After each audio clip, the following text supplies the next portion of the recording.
Oh my god, too many things happened yesterday. Je vous ai dit, je reprends l'anglais, c'est à cause d'Emily in Paris. J'espère que vous allez bien, nous nous retrouvons aujourd'hui pour l'émission Spill the Tea du lundi. Vous allez voir, on va revenir sur énormément de choses qui se sont déroulées ce week-end. Pas mal de trucs croustillants, pas mal de bonnes nouvelles également. Je pense que l'émission risque d'être assez riche, donc je vais tout simplement vous laisser vous prendre quelque chose à boire. Likez, commentez et abonnez-vous. Pour celles et ceux qui connaissent la tradition, prenez votre boisson and let's get into the tea. Comme on dirait dans le jargon, écrite, expédiée et postée, n'est-ce pas? Je sais pas si c'est ça l'expression. Bref, générique.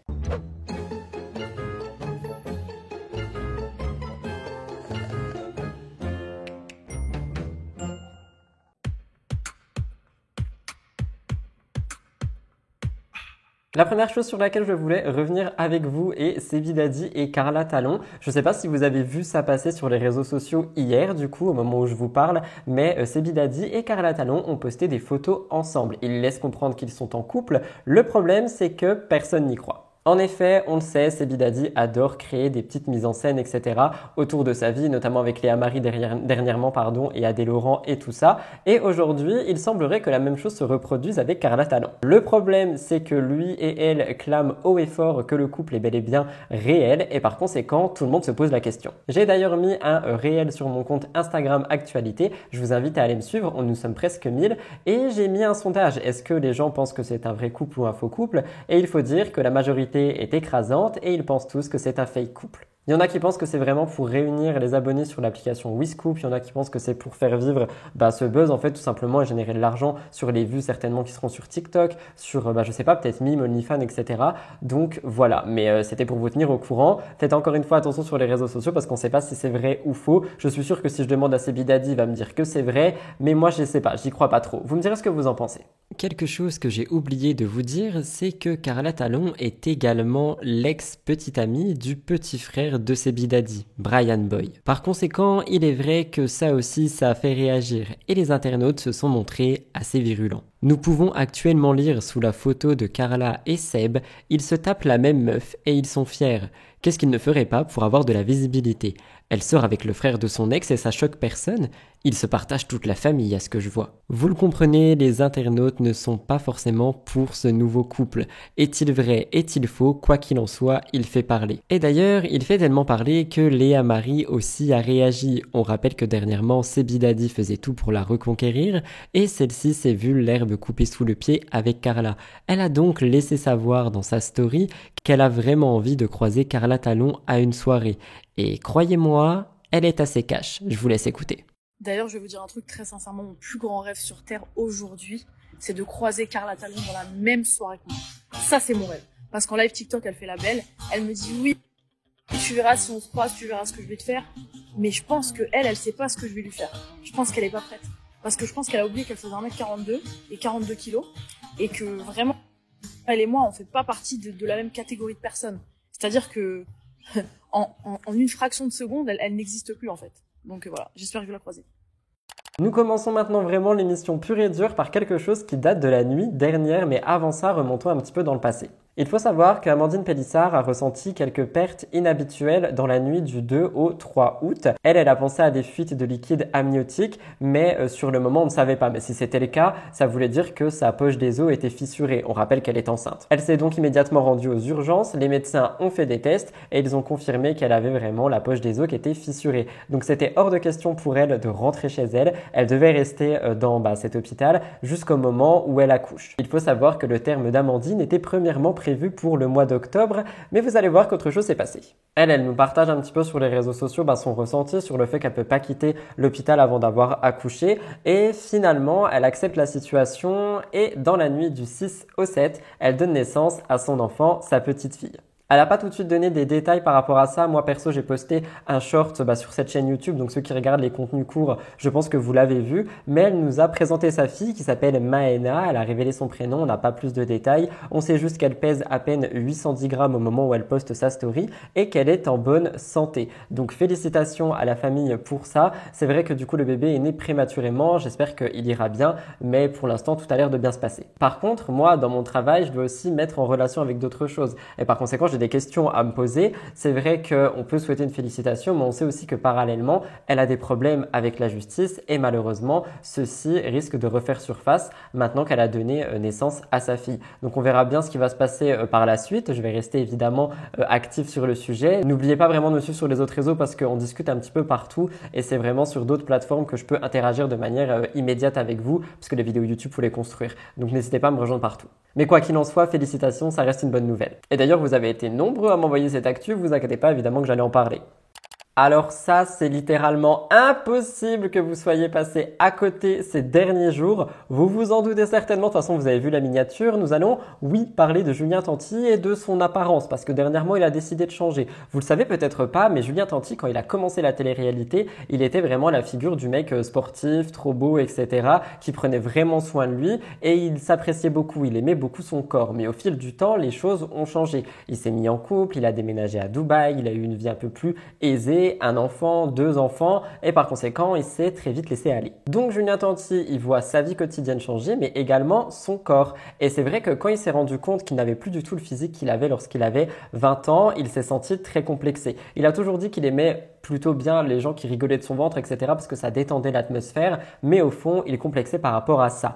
Et c'est vrai que son mode de vie n'a pas aidé. On le voit dans C'est la famille, il mange énormément de junk food, il fait pas de sport, par conséquent, effectivement, son corps ne va pas se retailler tout seul. Mais outre le physique, une question qui est pas mal posée aussi, c'est par rapport à la santé. Parce que oui, c'est sûr, il a pris quelques kilos, mais on peut aussi parler de la santé, manger des junk food tous les jours et surtout ne pas avoir d'activités, d'exercice, pardon.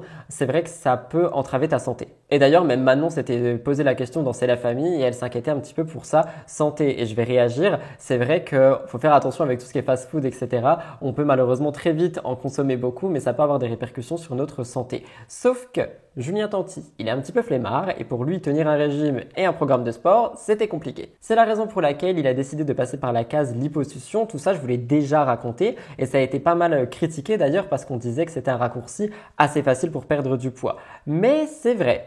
Qu'outre la liposuction, il a aussi décidé de changer de tête les derniers jours. En effet, il se filme dans sa story Instagram et Snapchat en train de se faire des locks. Donc oui, il s'est fait poser plein de locks blond platine comme vous le voyez à l'écran. Et d'ailleurs, je réagis par rapport à ça. Je remercie les personnes qui m'ont parlé de ça. Je crois du coup c'était hier et qui m'ont dit que c'était pas des locks, que c'était pas des dreadlocks mais des locks et qu'il y avait une différence entre les deux. Je me suis un petit peu renseigné et apparemment, d'après ce que j'ai compris des internautes, ce que Julien aurait, c'était plus des locks que des dreadlocks. Quoi qu'il en soit, je vous laisse regarder un petit magnéto que j'ai particulièrement apprécié faire.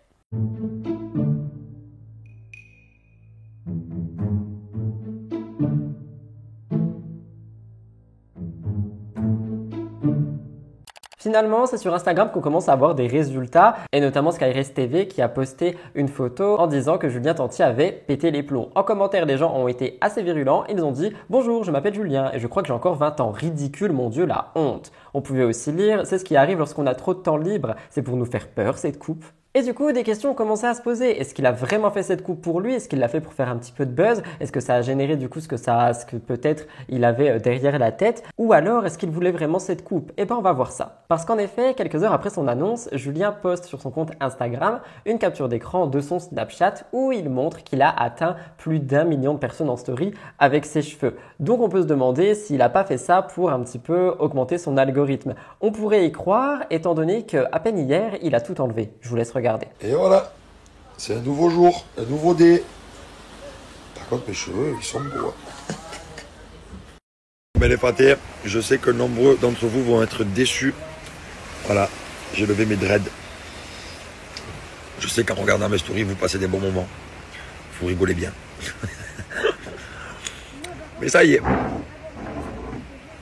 Et c'est pour ça que j'ai envie de réagir en vous posant la question. Est-ce que c'était un coup de buzz ou non? Est-ce qu'il a manipulé tout ça pour qu'on parle de lui? Il le dit lui-même dans ses stories qu'on passe des bons moments en regardant, donc il sait très bien les statistiques qu'il a fait. Peut-être que tout ceci était pensé. Je vous laisserai me donner votre avis par rapport à ça. Mais bon, quoi qu'il en soit, si ça lui plaisait, tant mieux. Mais je pense que tout ça était tout simplement pour faire une petite vague de buzz autour de lui et que il va avoir des mèmes sur lui maintenant toute sa vie. J'ai vu des gens qui le comparaient à un Ficello, d'autres à Tahiti Bob. Enfin, il y avait beaucoup de comparaisons, notamment sur Twitter.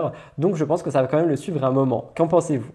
Ah, Mila Jasmine et son bébé, je pensais que ça arrêterait de faire parler avec le temps, mais pas du tout, parce qu'une fois que l'étiquette de menteuse a été collée sur le front de Mila Jasmine, tout le monde cherche les moindres choses pour l'accuser. Pour Mila et son fils, c'est vrai qu'ils sont au milieu de cette polémique de Mila n'a pas accouché, Mila n'a pas porté l'enfant, soit elle a adopté, soit elle a fait appel à une mère porteuse, il y a des papiers qui auraient été faits dans tout autre pays. Bref, les internautes ont vraiment pas mal de rumeurs par rapport à Mila. Je rappelle que ce ne sont que des rumeurs. Mais c'est vrai qu'ils disent que le bébé serait plus vieux que ce qu'elle dit, qu'on n'a jamais vu un tel ou un tel, qu'on n'a jamais eu de preuve de ci ou de ça. Pourtant, Mila avait tenté de contrer tout ça, notamment en expliquant que son fils était né à Dubaï et qu'elle était en train de lui faire un passeport à l'ambassade de France de Dubaï. C'était un petit peu pour faire taire les rumeurs, mais finalement ça n'a pas marché. Et là, il y a quelques jours, elle a posté une photo avec son bébé. Elle écrit bébé d'amour. C'est pour célébrer ses 6 mois. Et les commentaires, malheureusement, ont été toujours dans le même sens qu'avant. Le mensonge. Des personnes écrivent, elles m'ont acquis que des mensonges. 6 mois, j'ai du mal à y croire sans vouloir être méchant.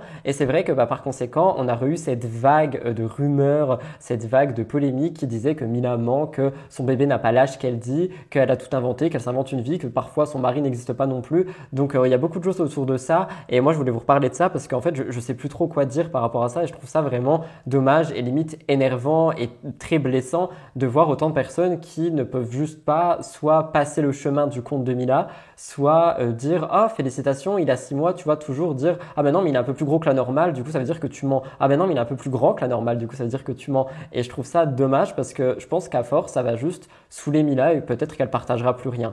Et honnêtement, moi ça me dérange parce que j'aime bien suivre le quotidien de certaines personnes et je suis content de l'avoir évolué en tant que maman. Et quand je vois ce genre de truc, je me dis ouais, en fait, je comprends pourquoi il y en a qui postent plus rien. J'ai l'impression que les gens la lâcheront jamais, donc voilà, c'était pour les placer là.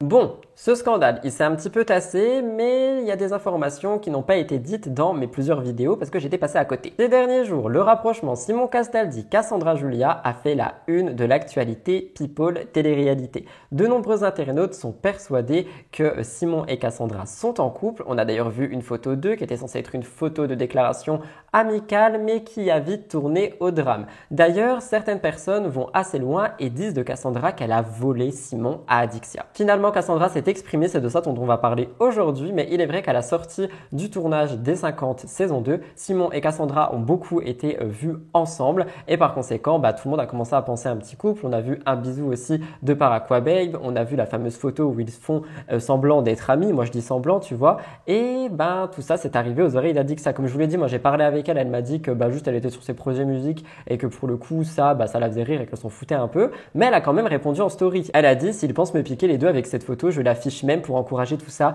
Ne déposez pas de haine, les gars. Du côté de Cassandra, du coup, elle est accusée d'avoir volé Simon à Adixia, étant donné qu'Adixia avait affiché des messages qui montraient que Cassandra devait garder un œil sur lui. Adixia avait aussi partagé les messages où Simon disait qu'il allait l'attendre et tout ça. Et finalement, du coup, tout le monde pense à une trahison de Simon et de Cassandra. Eh bien, elle a répondu à ça et elle a dit que, en gros, elle et Adixia n'étaient pas super amies. Juste, elle l'avait contacté avant le tournage déjà pour lui parler de Giovanni en lui disant qu'elle méritait mieux, mais surtout pour lui demander de garder un œil sur Simon. Mais elles ne sont pas plus amies que ça d'après Cassandra. Et d'ailleurs, Cassandra nous dit d'attendre de voir les images des 50 et qu'on comprendra mieux. Elle dit « Jamais je pique les copains de mes amis, il n'y avait aucun couple ni amitié réelle d'ailleurs. » Et d'ailleurs, ce que Cassandra rajoute, c'est que dans les fameux échanges qu'elle aurait eus avec Adixia, Adixia aurait dit que Simon et elle n'étaient plus ensemble, même s'ils se voyaient de temps en temps. Donc Cassandra peut-être ne savait pas vraiment quoi penser. Je sais pas quoi vous dire de plus, mais c'était juste pour vous parler de la réaction de Cassandra par rapport à toute cette polémique, parce que c'est vrai que ça a quand même enflé la semaine dernière. Et j'étais passé à côté de sa réaction, donc là je l'ai vue, je vous la mets ici. Don't be mad at me, mais Julien Bert s'est confié dernièrement et tout le monde en a parlé, donc je dois vous raconter quoi. On fait un petit point rapide sur les derniers mois de Julien. Ok, vous vous rappelez, c'était le grand gagnant des 50 sur W9, après quoi il a dit ne plus vouloir faire de télé-réalité, il voulait se concentrer sur sa vie professionnelle, ses autres business et ne plus faire de la télé. Après plusieurs années à avoir été vraiment au top des candidats, il a voulu partir vers de nouvelles aventures. Et j'ai envie de dire tant mieux vu ce qui s'est passé juste après et les révélations de Ilona. et c'est vrai que en fait on dirait qu'il savait qu'elle allait parler. Par conséquent, il a tout arrêté. En parallèle, rappelez-vous, il entamait une belle relation avec Mélanie Dedigama. Ils s'étaient retrouvés dans les 50 et depuis ne s'étaient plus quittés. Il n'avait jamais dit officiellement être en couple, mais tout le monde l'avait compris. Mais ça aussi, c'était avant les accusations d'Ilona. Rappelez-vous, elle a fait de très lourdes accusations autour de Julien Bert, directement sur lui, en fait je ne sais pas ce que je raconte, dans 3 vidéos YouTube qui ont été vues des millions et des millions de fois, et par conséquent Julien Bert a eu son image salie. Et attention, quand je dis ça, je ne dis pas que ce qu'il a fait selon Ilona n'est pas grave, au contraire. Et par conséquent, des choses se sont passées. Pour commencer, sa relation avec Mélanie serait totalement terminée. D'ailleurs, j'ai vu des rumeurs actuelles qui disent qu'apparemment Julien dirait que ils seraient toujours ensemble, qu'ils emménageraient ensemble à Dubaï à la rentrée. De l'autre côté, Mélanie, elle, fait très clairement comprendre qu'elle n'a aucun contact avec lui et qu'elle n'en veut pas. Ce sont les rumeurs actuelles, mais moi je suis plus du côté de Mélanie pour le coup. Enfin, du moins je la crois plus elle. Je la vois pas chercher un appart tout de suite avec Julien, sachant qu'elle a eu un dégât des eaux chez elle et qu'en plus de ça, elle sort des 50. Enfin, je pense que Julien se fait vraiment des films si ce qu'il dit est vrai. Mais ici, on parle un petit peu de sa vie professionnelle. Vous l'avez peut-être remarqué, mais il n'est plus trop présent sur les réseaux sociaux dernièrement. Il se montre très rarement, mais malgré ça, ses abonnés sont toujours là. Il l'a expliqué, il l'a montré en story. Il a dit qu'il faisait encore 400 000 vues story, ce qui est quand même vraiment énorme. Et c'est une preuve que ses abonnés sont toujours à l'affût. Donc il a décidé d'en partager un petit peu plus pour un petit peu satisfaire ses abonnés, toujours garder un lien avec eux. Et le 31 juillet, il a donné des nouvelles. Il a dit « C'est très difficile aujourd'hui, je vais avoir mon cours d'anglais. C'est très drôle de dire ça, mais oui, à 31 ans, je m'apprête à prendre des cours d'anglais. » On peut se demander pourquoi, mais apparemment c'est parce qu'il n'a pas le choix selon ses dires. Il aimerait bien être bilingue assez rapidement. Il aimerait bien l'être même d'ici 1 mois, ce qui est vraiment assez court, je vous l'avoue. Mais du coup, les internautes se sont posé des questions. Est-ce que du coup, ses business, ses placements de produits, je sais pas, sont à mal et par conséquent, il essaye de s'ouvrir une porte à l'international? Est-ce que tout simplement, il a envie de parler anglais? Ça pourrait l'aider, je ne sais pas. Mais il y a beaucoup de gens qui se disent que professionnellement parlant et dans ses business, ça n'irait pas trop et que par conséquent, il essaierait d'ouvrir d'autres portes. Vous me direz ce que vous en pensez, mais moi, je pense que le temps qu'il n'y aura pas de règlement par rapport à Ilona, parce que Ilona rappelle quasiment toutes les 3-4 semaines qu'elle n'a toujours pas eu de remboursement de Julien Bert, je pense qu'il sera toujours dans cette image assez négative et par conséquent, peut-être que oui, on lui tourne le dos, je ne sais pas. Vous me direz ce que vous en pensez. Hors télévision, je vous parle de Lizzo. Je sais que beaucoup de personnes aimeraient que je parle de l'homme pâle. Nous en parlons mercredi. Je voulais pas mettre les deux dans une même vidéo. Donc ici, je vous parle de Lizzo. Je vais rester sur mon script parce que premièrement, je ne la connais absolument pas. Deuxièmement, nous sommes sur une actualité assez dure, on va dire. Donc je vais placer un trigger warning également. Je pense que vous avez vu pas mal de vidéos à ce sujet. Mais vous le savez, j'aime également donner ma version. Enfin, ma version. Je suis pas dans l'histoire, mais poser mon œil dessus et vous retranscrire ça de ma manière. Je vais tout vous expliquer. Mes informations ont été prises sur le Huffington Post, Mademoiselle et le Parisien. Je vais vous raconter un petit peu ce qui s'est passé. Nous allons voir aussi un petit peu les retombées qu'il y a eu par rapport à tout ça. Je voulais quand même revenir dessus parce que côté pop culture, ça a fait parler. Je vais vous expliquer ce qui s'est passé, mais Lizzo, une chanteuse américaine, a actuellement pas mal d'accusations autour d'elle. Pour vous expliquer, des médias américains comme la NBC News ou encore Variety ont révélé le mardi 1er août que 3 anciennes danseuses de Lizzo la poursuivent en justice. Elle est accusée, entre autres, de harcèlement sexuel et surtout d'avoir créé vraiment un environnement de travail mauvais, hostile. Elle parle de harcèlement sexuel, religieux et racial, de discrimination relative au handicap, d'agression et de séquestration. Il y a plusieurs plaintes qui ont été déposées et ça a vraiment fait l'effet d'une pompe sur Internet. Tout le monde en a parlé. Il y a pas mal de choses qui sont sorties. On a aussi eu d'autres personnes qui se sont rajoutées. Donc on a vraiment eu pas mal de choses. Pour vous raconter 2-3 choses qui sont dans la plainte, par exemple, lors d'une virée dans un club de striptease à Amsterdam après un concert, Lizzo aurait invité les danseuses à, et je cite, toucher les corps nus des performeuses, toucher avec des godes, manger des bananes dépassant de leur vagin. C'est ce qui est écrit dans la plainte. Donc oui, nous sommes sur des accusations qui sont quand même extrêmement graves et des choses qui ne peuvent pas rester impunies si elles sont vraies. On doit aussi rappeler la présomption d'innocence, on ne peut pas l'oublier, mais quand même, il faut aussi penser à la parole des victimes. Une semaine plus tard, la chanteuse aurait apparemment refait une rebelote à Paris, notamment après un concert où elle aurait fait en sorte d'aller dans un club pour qu'elles s'inspirent, les danseuses, mais elles ne savaient pas où elles étaient arrivées. Et sur place, elles ont découvert que c'était un cabaret et que toutes les danseuses étaient nues. Donc oui, je sais qu'il y a des gens qui aiment ce genre d'ambiance, etc., ce genre de danse et tout ça, c'est pas un souci, c'est juste de faire ça de cette manière. Dans la plainte, nous pouvons également voir qu'au travail, l'atmosphère aurait été assez sombre et inquiétant, et notamment lors d'une répétition dans laquelle Lizzo, si elle n'était pas satisfaite, elle renvoyait les danseuses comme ça chez elle, c'est ce qui a été dit. Donc je vous le répète, c'est ce que j'ai lu sur le Huffington Post pour cette information. D'après NBC News, les poursuites ne veulent aucun dédommagement pour le moment, y compris pour des salaires qui auraient été impayés, la perte de revenus ou les honoraires d'avocats. Ils veulent juste que l'histoire se sache. Et finalement, au début, elle n'est pas sortie de son silence, mais Lizzo a pris la parole le 3 août. Elle explique, je cite, « Ces derniers jours ont été extrêmement difficiles et décevants. Mon éthique professionnelle, ma morale et mon respect ont été mis en question. D'habitude, je choisis de ne pas répondre aux fausses allégations, mais celles-ci sont aussi incroyables qu'elles le paraissent et trop scandaleuses pour ne pas être abordées. » D'après Lizzo, et je l'ai lu sur Le Parisien, ce sont des accusations qui sont là pour faire du sensationnel. Tout ceci serait faux selon elle et viendrait d'employés à qui on aurait reproché un comportement inapproprié. Elle dit « En tant qu'artiste, j'ai toujours été très passionnée dans ce que je fais. Je prends ma musique et mes performances très au sérieux parce qu'au fond, je veux que ça représente le mieux que je suis et mes fans. Avec la passion viennent le dur labeur et des attentes élevées. » Elle termine par dire « Parfois, je dois prendre des décisions difficiles, mais ça n'a jamais été dans mon intention de mettre mal à l'aise quelqu'un ou de lui faire croire qu'il ou elle n'était pas à la hauteur de mon équipe. » Et malheureusement, ce que j'ai vu, c'est qu'après toutes ces révélations publiques, il y a d'autres personnes, d'autres chanteurs, d'autres personnes, d'autres médias également, qui ont continué les accusations, qui ont parfois rajouté des choses avec des personnes qui auraient également vécu des choses similaires. Attention, je place le conditionnel encore une fois au cas où. Et j'ai vu que c'est allé assez loin parce qu'elle a perdu à peu près 400 000, si je dis pas de bêtises, abonnés. Il lui en reste des millions évidemment, mais c'est pour dire quand même qu'il y a eu un unfollow masse. Ce n'est pas tout, j'ai également vu que Beyoncé avait enlevé son nom sur une musique qu'elles avaient fait à deux ou une reprise, je ne sais plus exactement. Donc elle est en train de se faire un petit peu boycott.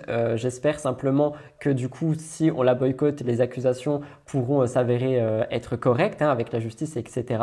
Mais je tiens quand même à rappeler la présomption d'innocence, même si les accusations sont très graves, je le place quand même, c'est un droit. Quoi qu'il en soit, ces accusations sont très graves, il reste pas mal de zones d'ombre qui méritent éclaircissement. Je pense que c'est quelque chose que vous avez vu passer, donc ça permet de tout remettre dans l'ordre. Qu'en pensez-vous? Évidemment, j'attends vos avis dans les commentaires.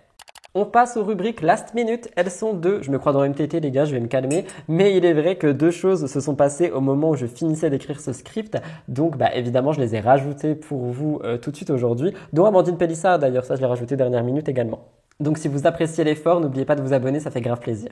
Attention, les deux prochaines phrases peuvent contenir du spoiler. Quoi qu'il en soit, vous le savez certainement, Roman était au casting des 50 saison 2. Beaucoup attendent ses retrouvailles avec Anthony Matteo, mais celui-ci apparemment aurait eu un rapprochement avec Stéphanie Clairbois. Et Roman, elle, avec Alex Guidi. Aujourd'hui, j'ai vu selon les stories d'Alex qu'il ne serait plus en couple si j'ai bien compris, mais de toute façon, nous verrons tout ça pendant la diffusion. Quoi qu'il en soit, outre les petits spoilers que je viens de vous raconter, Roman a également parlé des candidats et c'est quelque chose qui a été assez virulent. En effet, elle voulait partager avec ses abonnés les coulisses du tournage comme elle le dit et elle a été assez cash. Elle met en garde ses abonnés sur le fait que parfois les candidats peuvent avoir une sorte de double face. Sur son compte Instagram, elle a dit à ses abonnés qu'il serait étonné de découvrir les véritables motivations des personnes qui vont faire des programmes. Elle dit « Vous êtes tellement omnibilés par ce que vous voyez à la télé ou sur les réseaux sociaux si vous saviez ». Elle dit que les tournages qui regroupent pas mal de candidats sont vraiment des tournages d'hypocrites parce que tout le monde se parle, puis se parle plus, etc., etc. Et par conséquent, elle fait en sorte de faire comprendre à sa communauté que parfois, il ne faut pas tout croire sur Internet. Elle dit notamment, tu les rencontres en vrai, tu vois que ces gens, ce sont des sacrés. Et je vais réagir, c'est quelque chose que je vous dis souvent, il faut faire attention avec les candidats de télé-réalité, mais même les influenceurs au global. Parfois, on vous montre vraiment ce que vous voulez, enfin ce qu'on veut que vous voyez, et par conséquent, vous n'êtes pas forcément au courant, je sais pas, du comportement de quelqu'un ou de comment quelqu'un va agir dans telle situation. Et c'est vrai que parfois, on a l'impression de vraiment connaître une personne quand on regarde son contenu sur les réseaux, sur YouTube, peu importe où. Et au final, on se rend compte que pas du tout. Ça arrive assez souvent malheureusement, mais le truc c'est que on n'est pas filmé H24 et qu'on ne sait pas tout sur tout le monde. Et c'est d'ailleurs quelque chose que je me suis rendu compte en regardant C'est la famille, c'est qu'il y a des comportements qu'on soupçonnait même pas chez certains parents, enfin chez certains candidats. Et quand tu les vois être filmés comme ça dans leur vraie vie, dans leur quotidien, tu te rends compte qu'il y en a qui sont soit plus sensibles, soit moins sensibles, etc., etc. Par conséquent, je rejoins un petit peu Roman et c'est quelque chose que je vous ai toujours dit, de faire attention sur les réseaux sociaux à qui vous donnez du crédit. Voilà, c'était pour vous expliquer un petit peu ce que Roman avait dit, mais elle a quand même été assez virulente sur les candidats, donc j'ai hâte de voir les 50 parce que je rappelle qu'apparemment c'est la star du programme. Dernière actualité que j'ai décidé de rajouter au début, je voulais pas en parler, mais je sais qu'il y en a quand même pas mal qui ont suivi Love Island. Donc on va parler du couple phare Cindy et Edgar qui auraient rompu. Attention, je n'ai pas du tout suivi Love Island, donc j'ai pris mes informations sur le média Blasting News pour citer et je vais un petit peu découvrir en même temps que vous au fil des actualités dont je vais traiter par rapport à Love Island. Mais c'est vrai que j'ai pas du tout regardé l'émission, donc je vais essayer de vous expliquer le mieux possible, comme si vous l'avez pas regardé non plus. Et je vais rester sur mes notes tout simplement. Quoi qu'il en soit, le couple qui était le couple phare de Love Island, Cindy et Edgar, était vraiment le couple goal de la télé du moment. 2 jours après leur sortie de Love Island, ils n'ont pas pu se reposer étant donné qu'ils sont partis dans les 50 saisons 2, ce qui va d'ailleurs me permettre de les découvrir. Et il faut savoir qu'apparemment le couple a quand même subi pas mal d'épreuves de leur sortie de Love Island jusqu'à aujourd'hui, la fameuse rupture. Notamment le 21 juillet, Chayara TV avait dit que le couple s'était beaucoup disputé sur les 50. Elle disait: Edgar reprochait à Cindy de trop fouiner dans les histoires et les clashs des autres candidats. Tous les soirs, ils se disputaient à cause de ça. Edgar ne voulait pas qu'elle les fasse remarquer. Il lui disait de se taire et d'arrêter de se mêler des choses. Cindy ne voyait pas le mal et disait « Edgar ne m'accepte pas comme je suis, ça va donner quoi à l'extérieur ?» Donc leur couple était limite en crise. Et c'est vrai qu'on peut souligner un point, c'est que par conséquent, ils sont passés de Love Island aux 50 en couple et qu'ils n'ont pas vécu à l'extérieur ne serait-ce qu'une semaine, ce qui est être en couple pour eux, selon eux, vous avez compris. Par conséquent, je pense que oui, la question est légitime. Comment est-ce que ça aurait pu se passer à l'extérieur, sachant qu'ils ne l'ont pas vécu encore? Ils ne l'ont pas encore vécu, Rudy Becherel. Chayara continue avec un petit peu de spoil, donc faites attention, passez 10-15 secondes. Vient alors une épreuve de puzzle. Edgar et Cindy perdent durant le jeu et se retrouvent sur le banc des éliminés. Pour ceux qui aiment bien, éliminés. Les autres en profitent pour les faire sauter ensemble vu qu'ils pompaient l'air aux habitants à cause de leurs nombreuses disputes. Ils n'ont pas du tout apprécié leur aventure, ils auraient préféré ne pas faire les 50. Fin du spoil pour ceux qui ont sauté les petites 10 secondes. Eh bien, il y a quelques jours, Cindy a confié qu'elle était au plus mal depuis la sortie des 50. Elle disait que sa relation elle était compliquée et puis quelques jours plus tard, le couple se montre à nouveau ensemble. Donc on se dit ok, tout va bien, ça s'est arrangé et tout semble aller pour le mieux. Mais finalement, Wassim TV annonce que le couple est séparé et Cindy a confirmé que Edgar l'avait quitté sur Snapchat. Elle écrit « Je vous demande de respecter cette situation. Non, je ne suis plus avec Edgar contre mon gré. Je demande juste de ne pas m'en parler. Je suis détruite et j'ai besoin de me reconstruire maintenant. Merci. » Et je vais réagir et évidemment, j'envoie tout mon soutien à Cindy. Une rupture, c'est toujours compliqué, surtout qu'ils n'ont pas vécu ensemble à l'extérieur comme ils l'ont si bien dit et que peut-être ça a été un choc violent pour eux. Quoi qu'il en soit, j'envoie évidemment beaucoup de force et de courage. C'était pour vous tenir au courant, j'espère que ça vous a intéressé. Comme je vous l'ai dit, je n'ai pas regardé Love Island, donc je découvre ces personnes en écrivant mes actualités, etc. Donc j'espère qu'au moins ça a pu vous plaire. Finalement, un peu plus d'informations par rapport à ça. Selon le compte Skyres TV, la séparation de Edgar et Cindy serait venue juste après une grosse dispute entre le couple la nuit d'avant. Sur Twitter, Cindy a donné un peu plus de nouvelles. Elle ne semble plus en colère. Elle explique ne pas savoir ce qu'il se passe et elle dit qu'elle souffre beaucoup. Elle demande à ses abonnés d'envoyer de l'amour à Edgar et espère pouvoir vite retrouver la relation dont elle rêvait. On espère tous qu'elle ira mieux.